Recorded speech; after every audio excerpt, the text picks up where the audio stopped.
नमस्कार। आज हम अपने वीडियो में क्या स्त्रियों को वेद का अधिकार नहीं, स्त्रियां गायत्री मंत्र नहीं कर सकती, इस पर बोलेंगे। कभी कभी कथावाचकों और विद्वानों के द्वारा इस पर विवाद खड़ा हो जाता है। आज हम इसी विषय को लेकर के आपके सामने प्रस्तुत हूँ। प्राचीन काल में गार्गी, मैत्रेयी, मदालसा, अनसुईया, अरुंधति, देवयानी, अहिल्या, कुंती, शतरूपा, वृंदा, मंदोदरी, तारा, द्रौपदी, दमयंती, गौतमी, अपाला, सावित्री, गांधारी, पार्वती, अदिति, सत्यवती, महासतियाँ वेदज्ञ गायत्री उपासक रही हैं। एक वर्ष तक सावित्री गायत्री जप करके वो शक्ति प्राप्त की थी, जिससे वो अपने मृत पति सत्यवान के प्राणों को यमराज से लौटा पाई। शतपथ ब्राह्मण में याज्ञवल्क्य ऋषि की धर्मपत्नी मैत्रेयी को ब्रह्मवादिनी कहा है। तयोर मैत्रेयी ब्रह्मवादिनी व भुवः, अर्थात मैत्रेयी ब्रह्मवादिनी थी। ब्रह्मवादिनी का अर्थ बृहदारण्यक उपनिषद का भाष्य करते हुए श्री शंकराचार्य ने ब्रह्मवादन शील का किया है।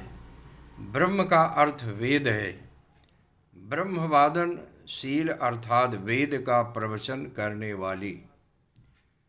पांडव पत्नी द्रौपदी की विद्वता का वर्णन करते हुए श्री आचार्य आनंद तीर्थ माधवाचार्य जी ने महाभारत निर्णय में लिखा है, वेदाश्रयोत्तमः स्त्री वे कृष्णाधामे रियम, अर्थात उत्तम स्त्रियों को कृष्ण द्रौपदी की तरह वेद पढ़ने चाहिए। स्त्री के मुख से वेद मंत्रों के उच्चारण के लिए असंख्य प्रमाण भरे हैं। शतपथ ब्राह्मण 14:14-16 में पत्नी द्वारा यजुर्वेद के 33वें और 37वें श्लोक में मंत्र तष्ठ मंतस्याः संयम, इस मंत्र को पत्नी के द्वारा उच्चारण करने का विधान है। यह सर्वविदित है कि यज्ञ बिना वेद मंत्रों के नहीं होता। रामचंद्र जी ने सीता की अनुपस्थिति में सोने की प्रतिमा रखकर यज्ञ किया था। जब स्त्री यज्ञ करती है तो उसे वेदाधिकार न होने की बात किस प्रकार कही जा सकती है। यज्ञो वा एक यो सा पत्नी के तैत्तिरीय 2:2:2:6, अर्थात बिना पत्नी के यज्ञ नहीं होता है।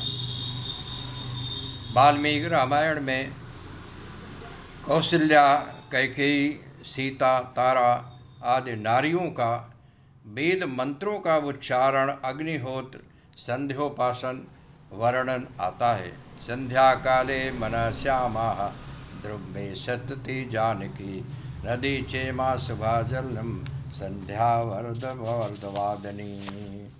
इस प्रकार जो है मदन मोहन मालवीय जी द्वारा निर्णय हिंदू विश्वविद्यालय में काशी में कुमारी कल्याणी नामक छात्रा वेद कक्ष में प्रविष्ट होना चाहती थी, पर प्रचलित मान्यता के आधार पर विश्वविद्यालय में उसे दाखिला करने से इनकार कर दिया।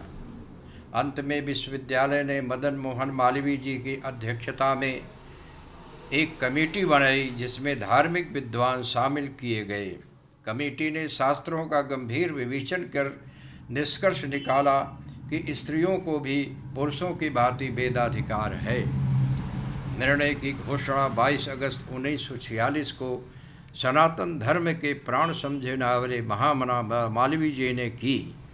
तदनुसार कुमारी कल्याणी देवी को हिंदू विश्वविद्यालय की वेद कक्षा में दाखिला कर लिया गया। इस प्रकार सभी प्रमाणों के आधार पर स्त्रियों को वेद का अधिकार है। और वो गायत्री मंत्र भी कर सकती हैं। आचार्य श्री राम शर्मा जी ने पूरी तरह जो है स्त्रियों को, नर और नारी एक समान, आज भी गायत्री परिवार में सभी ब्रह्मवादिनी बहनें गायत्री यज्ञ करती हैं, अनुष्ठान करती हैं, और ये प्रचलन जो है गुरुदेव जी के समय से चला आ रहा है। ये भ्रांतियाँ अब हमको नहीं पालनी है। जय श्री राम।